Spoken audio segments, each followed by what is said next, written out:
propre publicité. C'est vous qui avez organisé ce colloque, c'est vous qui le Oui, on peut présidez. pas dire le contraire, oui. Et pourquoi ce colloque justement?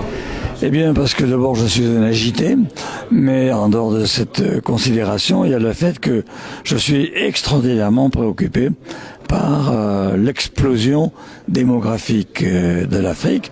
Et avec toute la sympathie que je porte aux Africains, je crains que cela ne se traduise par un débordement humain, c'est-à-dire des courants migratoires écrasants et qui vont, je serai brutal, tuer la civilisation européenne.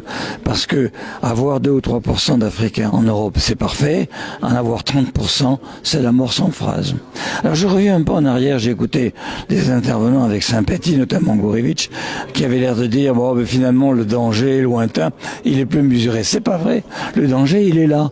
Parce qu'en démographie, on peut faire des prévisions à peu près sûres à 30 ans. Mais nous sommes en 2015. 30 plus 2015, c'est 2045.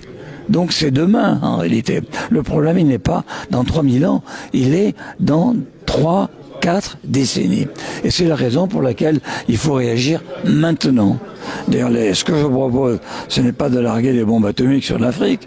Ce que je propose, c'est un plan Marshall massif pour le développement de l'Afrique, un plan conditionnel, mais quand même qui soit contrôlé, comme d'ailleurs le fait le Fonds monétaire international, et deuxièmement, un programme massif visant à la libération de la femme africaine.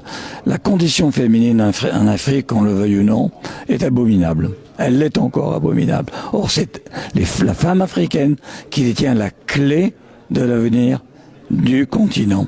Est-ce que c'est pas donner une réponse occidentale à un problème africain et justement rentrer dans les mêmes erreurs qu'il y a pu avoir pendant la colonisation? Vous avez tout à fait raison, c'est une réponse occidentale parce qu'il n'y en a pas d'autre.